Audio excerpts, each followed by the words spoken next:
वरमाला हो रही है, लेकिन यहाँ ये उठावा धड़ी पटका वाला काम कुछ नहीं हुआ ना। गावई छवि अवलोक सहेली सिय जयमाल राम उर। सखियों ने गीत गाए, छवि का वर्णन किया कि राम जी आप कितने सुंदर हो। इस चौपाई का तो यही अर्थ है, यही भाव है। जिस समय भाव वर्णित किए तो मैया जानकी ने वरमाला इतनी देर में ही डाल दी। अच्छा, कहीं कहीं संत कहते हैं कि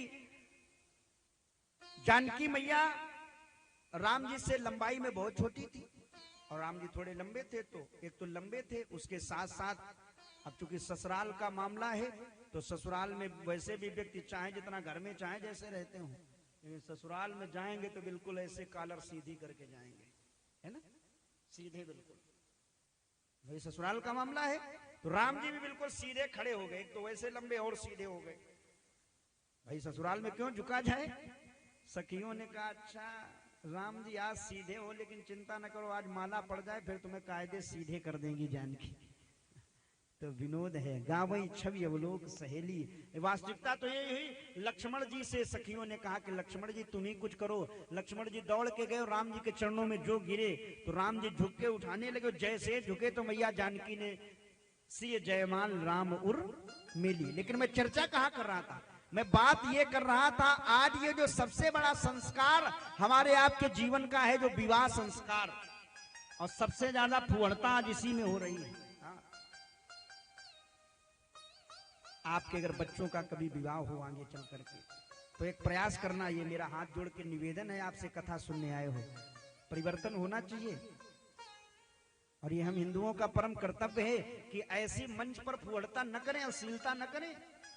हम देखते हैं कि जयमाला के समय पर बच्चों को लोग उठाते हैं, फिर तालियां बजाती, हाँ हाँ वो होता है। अरे ये क्या है, जयमाला इसीलिए हो रहा है। अरे चाहिए कि दोनों को आराम से प्रेम से एक दूसरे को वरमाला पहनाने दो। और ये जो खींचातानी कर रहे हो ना, जो ज्यादा खींचातानी करते ना, फिर देखना उनके विवाह के बाद घर में फिर खींचेतानी चलती रहेगी।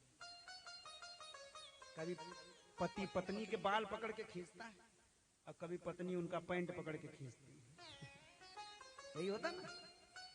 प्रयास करो कि ये खींचातानी न की जाए। और दूसरी बात आप लोग ध्यान देना, दूसरी बात यह है कि विवाह के समय में ये जो आजकल फोटो होती ना, ये इसका हम विरोध नहीं करेंगे, ठीक है बनवाओ, क्योंकि पैसा दे रहे हो कैमरा वाले को। वो कौन सी क्लोजअप और कोलगेट वाली फोटो, क्या कहते हैं उसको, हाँ क्लोजअप पोज है ना, हाँ वही कोलगेट, वो फोटो लोग खिंचवाते हैं, अच्छी बात है खिंचवाओ, विरोध नहीं है, लेकिन कम से कम मर्यादा में रह करके खिंचवाया जाए। हम देखते हैं मंच पर ऐसी ऐसी गंदी फोटो आजकल खींचने लगी हैं कि माँ बाप को शर्म आ जाए। ये न किया जाए। क्या इसी से प्रेम झलकेगा कि ये सार्वजनिक करके हम अपना प्रेम दिखाना चाहते हैं, रोमियो बनना चाहते हैं ना। अरे प्रेम तो ये पति पत्नी का भाव होता है, न कि सार्वजनिक किया जाता है कि देखो हम ये करके दिखा रहे हैं। वास्तविकता ये नहीं है। और तीसरी बात मैं आपसे निवेदन करूं, विवाह के समय सारे कामों में जैसे हम लोग समय देते हैं, फोटो खिंचाने में 3 घंटे, बैंड बजवाने में, नाचने में 4 घंटे, डीजे वाले और बेस बढ़ाओ 5 घंटे, उसमें 6 घंटे और कामों में देते हैं। और जब भावरे का टाइम आता है, क्यों राघव पंडित जी, जब भावरों का टाइम आता तो क्या कहते पंडित जी से, ए पंडित जी जल्दी निपटाओ, 60 कट में मार दो 2-4 7 की जगह 2 फेरम काम करवाओ। अरे भाई ऐसा न किया जाए। विवाह एक सबसे बड़ा संस्कार है। प्रयास करो कि विवाह की जो पद्धति है वो पूरे विधान से विवाह किया जाए, क्योंकि जितने ज्यादा वेद मंत्र विवाह में बोले जाएंगे उतना ही ये रिश्ता मजबूत होगा, और जितने कम वेद मंत्र बोले जाएंगे तो 2-4 महीना में फिर हमने देखा कई बार डार के मट्टी तेल मामला, ये हालात हो जाते हैं। स्थिति ये ना बने, इसके लिए देखो मैं इसलिए नहीं कह रहा हूं कि अपने बात कर रहा हूं, मैं ब्राह्मण हूं, मैं पंडित हूं, मैं ये करता हूं इसलिए ना, आप किसी भी आचार्य को बुलाएं, प्रयास करो कि विद्वान आचार्य हो, पढ़ा लिखा, भले दक्षिणा ज्यादा, क्योंकि हमने कई बार देखा है। और समय में तो लोग नहीं कहते, बैंड वाले ने कहा हम 15,000, ताली बजाने वाले आए 21,000, नाचने वाले आए हम 11,000, कैमरा वाला बोला हमारा 40,000 का बिल, ये लो। पंडित जी बोले यजमान जी अब हमारी दक्षिणा। अच्छा, इसमें है फुटकर, लो पंडित जी 500 रुपए। पंडित जी, अब पंडित जी बेचारे, ये आप देखना पंडित कहते नहीं है ना, कभी नहीं, मुंह से कह ही नहीं सकता है, और कहेगा भी तो कितना कह देगा। वो क्या कहता, अरे भैया हमने 3-4 दिन मेहनत की, एक दिन मंडप गड़वाने आए थे, फिर सुग्गा टंगवाने, आपके इधर गड़ता ना, हमने इधर देखा पूर्वांचल का विवाह, वो मंडप गाड़ा जाता बांस का हरा हरा लंबा, फिर सुग्गा टांगा जाता है, फिर माई मैदरा माने मात्र पूजन होता है ना, ये सब करवाने आए थे, 3-4 दिन लगा भैया, ये 500 रुपये। अरे पंडित जी का बेचारा तौली है, इतने में काम चलाओ, तुम कौन वन मार। हाँ, अब पंडित जी के समय लोगों ने इतना कर दिया और सब में कोई कमी नहीं।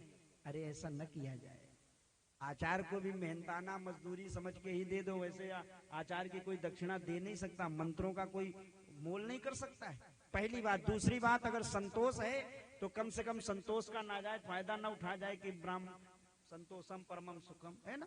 तीसरी बात,